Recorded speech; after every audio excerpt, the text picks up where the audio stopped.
5 August পরবর্তী সময়ে পুলিশের সঙ্গে যে সাধারণ মানুষের দূরত্ব একটা তৈরি হয়েছিল, 5 আগস্টে কিন্তু সেটা আমরা দেখতে পেয়েছি, তাই না? পুলিশের প্রতি মানুষের ক্ষোভ, মানুষের অনাস্থা, সেটা সেই যে গ্যাপটা সেটা কমিয়ে নিয়ে আসার জন্য যা কিছু প্রয়োজন, বলছি এটা আমাদের জীবন মরণ সমস্যা, পুলিশের টিকে থাকার প্রশ্ন।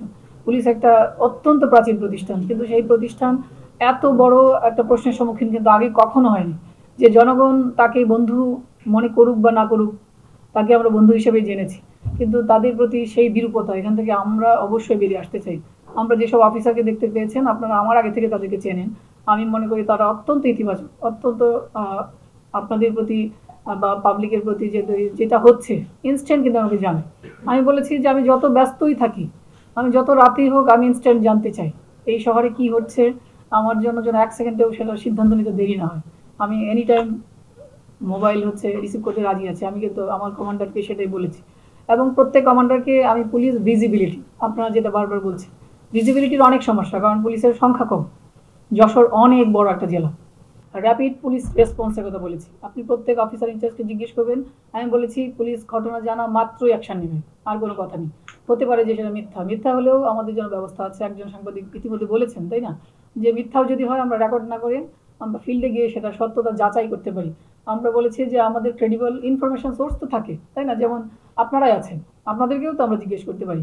আমি বলেছি যে প্রত্যেক ওসি তার যে এলাকা, ওসি বলতে আমি ফাঁড়ির ইনচার্জ, আমার ক্যাম্পের ইনচার্জ, প্রত্যেককে বলেছি যে আপনি এখানে আছেন সেটা আমাকে প্রমাণ করতে হবে, এই কথা বলে আমি যদি একটা তথ্য জানতে চাই, সেই রিলায়েবিলিটি, সেটা ক্রেডিবিলিটি যেন আপনি ইনস্ট্যান্ট বলতে পারেন, স্যার অমুককে জিজ্ঞেস করলে আমি সেটা জানতে পারবো, হতেই পারে আপনি না জানেন, সেরকম সম্পর্ক যেন তারা স্থাপন করতে পারেন, সেটা আমরা বলেছি, আমরা সেদিকে যাচ্ছি। প্রত্যেক রাজনৈতিক দল, প্রত্যেক ছাত্র সংগঠন তারা আমাদের কাছে বলেছে যে তারা অপরাধীকে দেখতে চায় না। এর চেয়ে বড় শক্তি পুলিশের আর কি হতে পারে, এর চেয়ে বড় শক্তি পুলিশের কিছু নেই, আমরা অবশ্যই তাদেরকে ধরবো। কিন্তু চাঁদাবাজদের ক্ষেত্রে আপনারা একটা বিষয় বলেছেন, যে আমি বুঝতে পেরেছি যশোরের মানুষ অত্যন্ত সহনশীল, কিন্তু সব সময় সহনশীল হলে তো আমরা ব্যবস্থা নিতে পারবো না। চাঁদাবাজ বা বড় বড় ক্রিমিনালদের বিরুদ্ধে কি করতে হয়, মামলা দিতে হয়। মামলা আমার অন্যতম লিগাল টুল, যদি মামলা না দিয়ে আমরা ব্যবস্থা নিতে যাই তাহলে কিন্তু আমরা আবার বলবে যে আইনের শাসন নেই, আমরা কোনো না কোনো পক্ষ তো বলবে যে আমরা কেন তাকে আটক করেছি। এই জন্য আমি অফিসারদেরকে বলেছি যে মামলা নিতে কি সমস্যা এটা বোঝানোর জন্য কিন্তু আমি তাদেরকে বলেছি যে আমরা তাদেরকে মোটিভেট করব। আমি বলেছি যে একটা ইনোভেশন ও রিফ্লেকশন, আমি প্রত্যেক অফিসারকে বলেছি যে আপনার ইনোভেটিভলি চেষ্টা করবেন, যে কেন মানুষ আপনার কাছে আসছে না, কেন তার অভিযোগটা সে লিখিত দিতে চাচ্ছে না, এটার পেছনে কারণটা আপনারা জানবেন, সেটা বলবেন। যশোরে এসেই জেনেছি যে এখানে অল্প বয়সীদের একটা অভ্যাস আছে, বদভ্যাসই বলবো, সেটা চাকু নেওয়া নিয়ে ঘোরা। এটা আমি যে কোনো যশোরবাসীর সঙ্গে দেখা হলে জিজ্ঞেস করছি যে কেন, এটা আমি অ্যানালাইসিস করার চেষ্টা করছি। তো আমি আসার পরেই আমরা 303টা কিন্তু কিশোর গ্যাংকে আটক করেছি। আপনারা সেটা জেনেছেন কিনা জানি না, আমরা চাকু সহ আটক করেছি, এবং আপনারা যে এলাকাগুলির কথা বলেছেন আমরা কিন্তু এই এলাকাগুলিতেই তাদের পেয়েছি।